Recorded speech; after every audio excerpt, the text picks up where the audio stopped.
Al-Imam An-Nawawi rahimahullah ta'ala di dalam kitab Riyadhus Shalihin pada bab yang kedua mencantumkan bab taubat.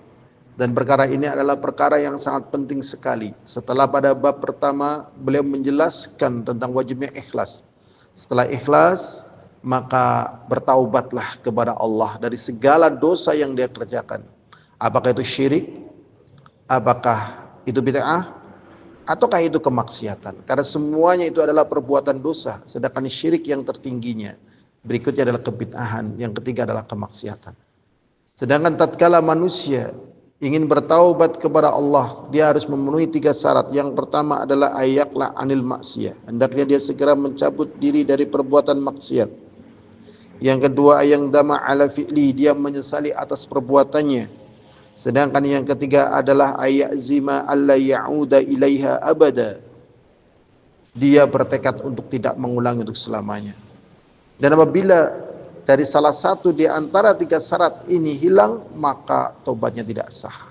Makanya bagi mereka yang bertobat, lupakanlah rasa manisnya, rasa lezatnya tatkala dia bermaksiat. Jangan ceritakan kepada siapapun.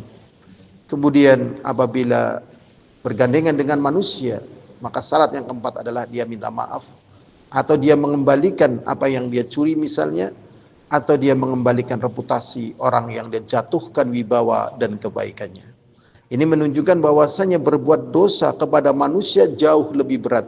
Sedangkan berbuat dosa kepada Allah, karena Allah Subhanahu wa taala membangun haknya dengan musamahah wal af. Allah Subhanahu wa taala membangun tentang musamahah. Allah Maha memaafkan. Allah Maha tidak mempedulikan perbuatan jahat hambanya kepada dirinya. Tatkala mereka bertaubat kepada Allah, Allah akan terima seberapapun dosanya. Tetapi kalau bertalian dengan manusia, manusia ini tentunya lebih sulit. Tatkala hatinya sudah terluka, jati dirinya sudah jatuh, yang dia lakukan telah membuat kerusakan yang sulit dihentikan, bahkan kadang berlanjut bukan setahun, 2 tahun, bahkan mungkin ribuan tahun. Maka ini perbuatan dosa yang sangat berat. Tetapi walaupun begitu tetap harus bertaubat kepada Allah, karena hukumnya wajib. Sebagaimana firman Allah SWT di dalam surat Nur ayat 31, wa tubu ilallahi jami'an ayyuhal mu'minun la'allakum tuflihun. Dan bertobatlah kalian kepada Allah semuanya, kata Allah SWT.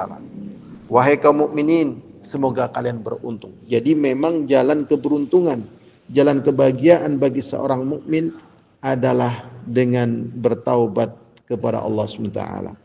Kemudian perkara yang penting bagi kita untuk kita ketahui bahwasanya Allah Subhanahu wa taala sangat mencintai hambanya yang bertaubat kepadanya, melebihi gambaran cintanya atau sukanya itu seperti orang yang hilang perbekalannya, hilang kendaraannya, kemudian tiba-tiba kembali, kemudian dia saking bahagianya mengatakan, sesungguhnya engkau adalah hambaku dan aku adalah Rabbmu. Saking bahagianya. Dan Allah lebih bahagia lagi tatkala kembali. Tetapi bagi kita memang harus hati-hati, jangan sampai terjatuh pada perbuatan dosa yang kita sulit menghapusnya. Tentunya yang bertalian dengan manusia.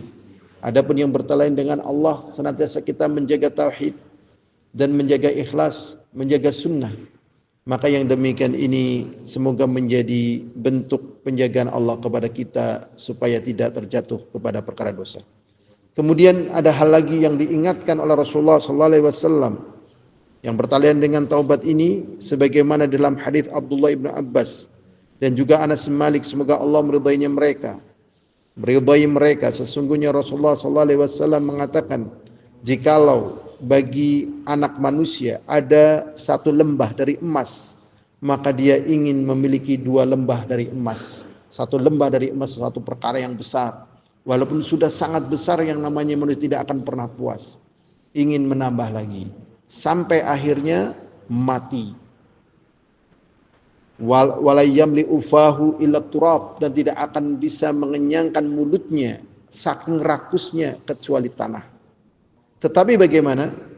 Wa yatubullahu ala man tab, tetapi ternyata ada di antara mereka kemudian tersadar dan kemudian bertaubat kepada Allah setelah berambisi meraih semuanya, kembali kepada Allah dan bertaubat, maka Allah pun mengampuni mereka. Muttafaqun alaih. Maka semoga Allah SWT memudahkan kita untuk bertaubat kepadanya, dan semoga Allah SWT menerima taubat kita. Walhamdulillah.